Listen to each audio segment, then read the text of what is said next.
Hi, good afternoon, everyone. I'm here at the IEC Results Center in Cape Town, and I'm sitting with Cheslyn Steenberg. Cheslyn, up on your phone now? Who's the regional secretary of the the new kids in the block on the block, the guys who are creating waves with MK Party in South African politics, and that's a patriotic alliance. So it's an upbeat Cheslyn. Cheslyn, well done, congratulations. Yeah, I thank think you. Thank you. I think you guys have will be rocking the boat.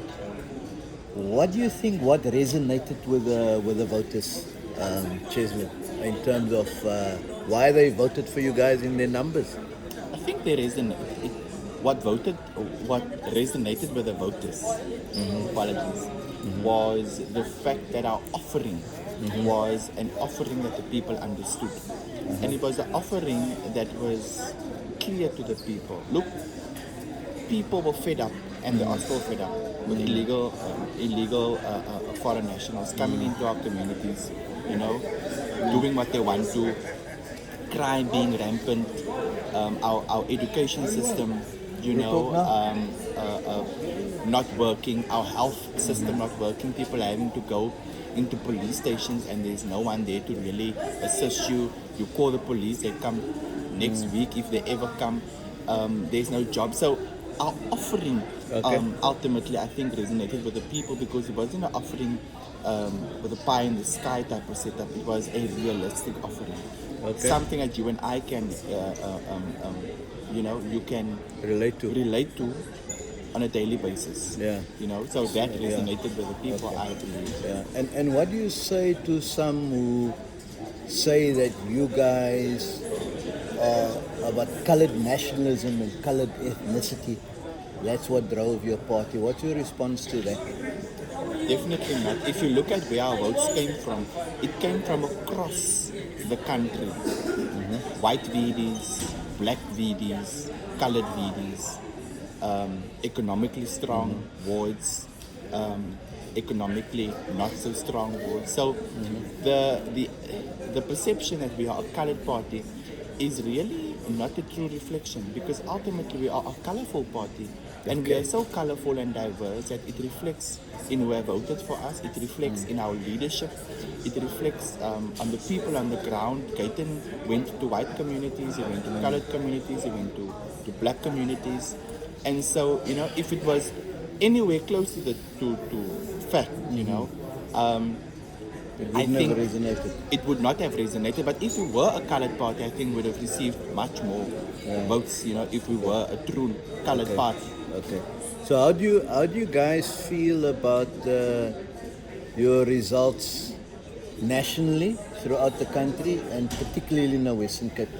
No, look, we are humbled. We are truly humbled, and we are thankful for the opportunity that the voters have given to us. You must remember in 2019 we had about 6,000 votes nationally. Today we are sitting on more than 120,000 votes regionally, let alone nationally and provincially.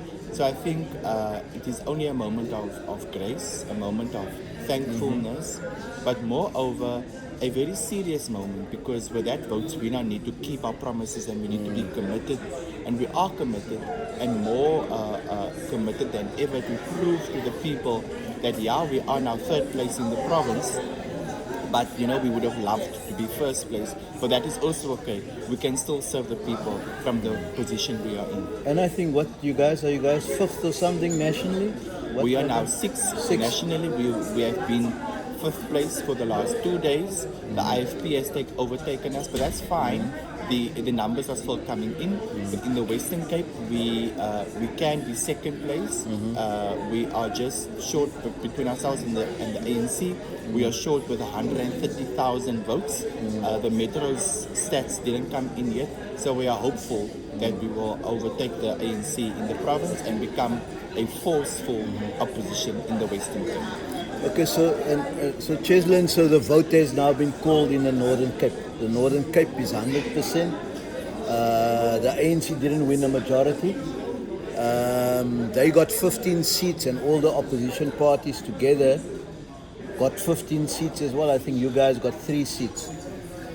So there's the first province that potentially will be subject to a coalition government, and I think it would probably cascade from national. So when are you guys going to start talking about coalition governments or so on? Is it today or tomorrow, or when is the PA starting to talk about that?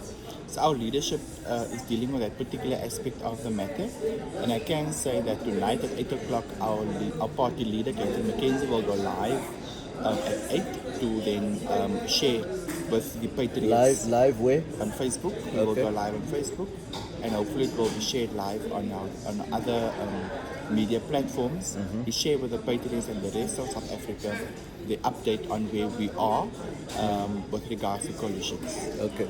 Tell me, it was quite instructive that a number of even established smaller parties and new entrants got decimated. They got like 600, 1,000 votes or something. What do you say about a thought that we need to have thresholds? Like, for example, if a party did not provincially get X number of votes, 3,000, 5,000, and nationally at least 10,000, they should not be allowed on the ballot, because it seems that people has got an aversion to smaller parties. I think you guys are a newer party. Could be an exception. MK party also. But what do you think about the thought that there should be thresholds?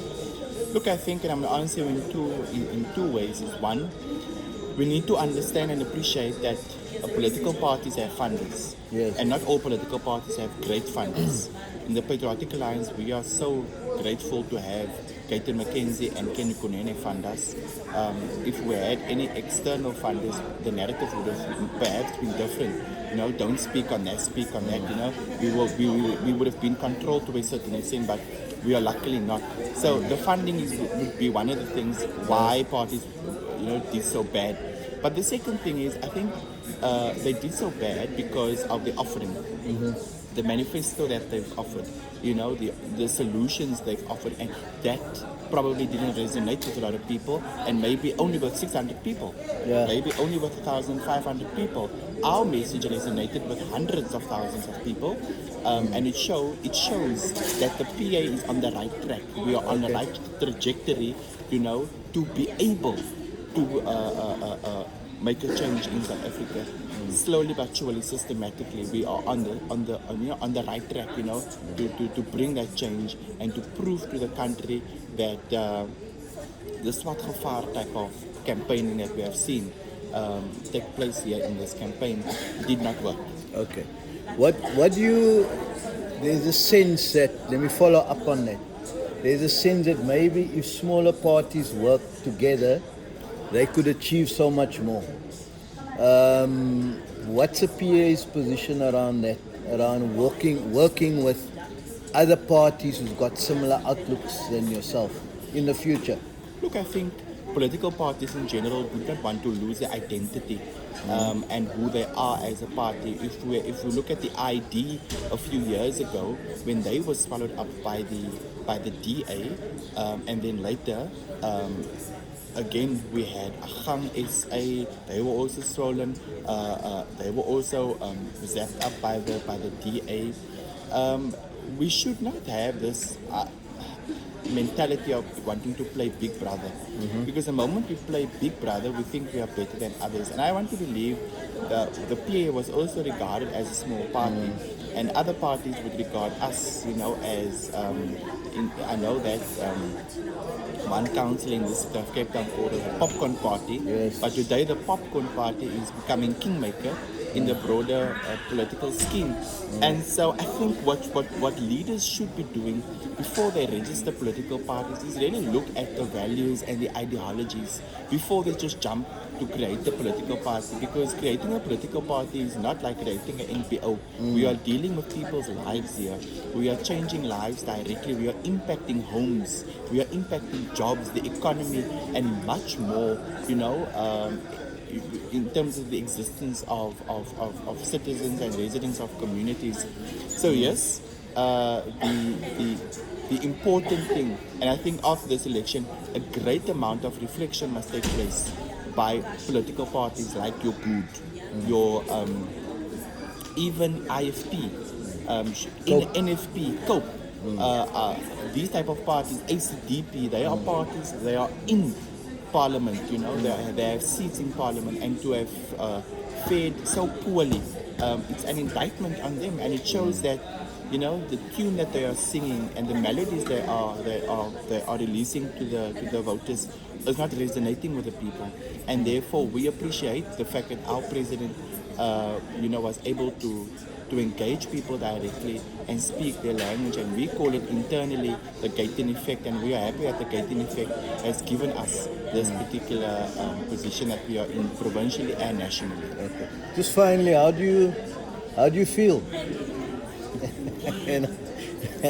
you feel? I feel a great sense of, like I said in the beginning, dankbaarheid. We are thankful because it is the people who have placed us here, and we are not ignorant to that fact. We are grateful for the people that they've chosen the Patriotic Alliance, and we are so humbled, in the sense that it could have gone anyway. It could have really gone south, but the people have faith in us, and so again it shows that we don't have a populist approach, and we don't have the charismatic approach, but we have a people approach, and the people agenda will always remain top of our agenda.